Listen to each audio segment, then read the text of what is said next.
people that have money are not going to deploy all their things in Bitcoin. It's not a rational investment. But you don't have to. So here's how making mad gains work.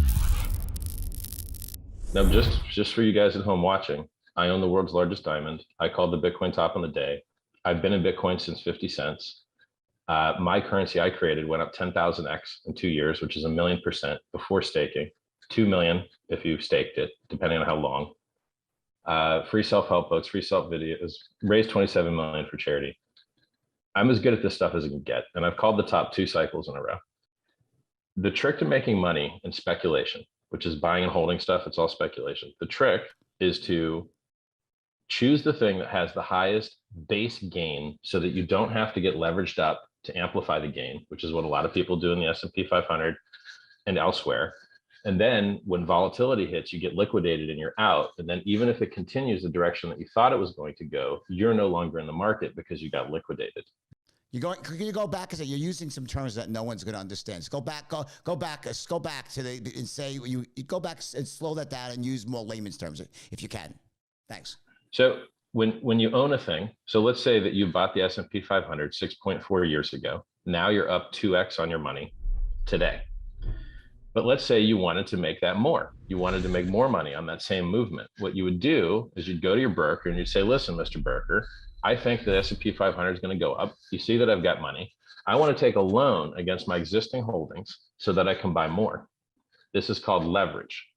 And what that does is it amplifies your movement to the upside and it amplifies your loss to the downside. And so if you get 2x leverage, which a lot of people would consider conservative, but in reality is insanely high. Insanely high. I agree.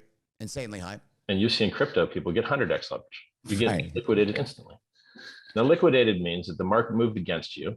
You no longer have enough collateral to support your loan. And what you used to have for collateral gets sold to pay your loan off, and you're out. You have nothing left. You're totally gone.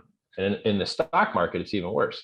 If you get liquidated on a crypto exchange, usually, okay, they zero you out, you're fine. But if you get liquidated in the stock market, they come for your house. They go to the courts. They come for everything that you've got and everything you will get. They will put a lien against your future earnings. So getting liquidated in the stock market's a real serious deal. He knows. I see him smiling. He knows the story. Well, I'm writing a book about this, and it's funny because I'm telling this exact story about what you're saying is correct. You know, what people don't understand is that you can, if you're on margin, and if you're on the short side, or if you could lose more. I'm saying you could lose more than your original investment, and then when you're left with it's called an unsecured debit in your account, they can actually go after you for an unsecured debit because of course. So here's the magic. Here's the trick. Why do I tell you about all this? Because people want to get rich and they want to get rich quick, and they're willing to take what they think are shortcuts, but actually aren't shortcuts. They just get you to lose all your money. Leverage trading, margin trading, any form of trading is a way to multiply the house's advantage against you. The brokers make money, the exchange makes money, the market makers make money. You get chopped up by fees or liquidated, and you lose everything. You're gonna love my book, by the way. It's so funny. I literally just wrote this whole. No, what you're saying is truth. This is 100% true. 100%. Where are the customers' yachts, right? Right. Yeah, exactly. So how do you beat this rat race? If you choose the asset which has the highest native gain, which is cryptocurrency, you do not have to invest as much in it. You do not have to take on leverage and loans to try and amplify the movements. You can just sit there and withstand any drawdown. Bitcoin has drawn down 85% 4 times. That's a huge difference. That means you had $100 and now you've got $15 had you bought the top.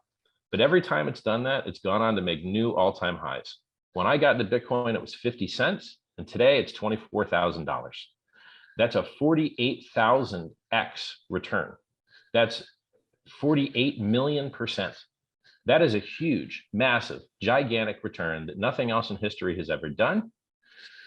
And you could call it a bubble, you could call it a Ponzi, you could call it an MLM. None of it's true. Bubbles pop and they don't come back. This one keeps making new all-time highs. Now, I will warn you, I think Bitcoin is trash, even though I've made a lot of money on it. It is old technology, it is slow technology, it is expensive technology, it is the top of its S-curve. It keeps dumping the same amount, but not pumping as hard as it used to.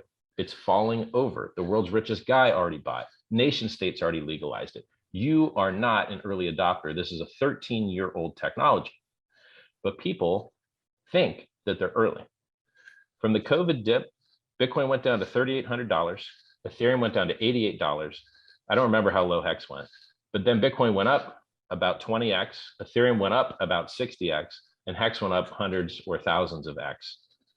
And why would you want the thing that is less performative? I don't understand why so many people are happy to promote the old, slow, limp gains technology.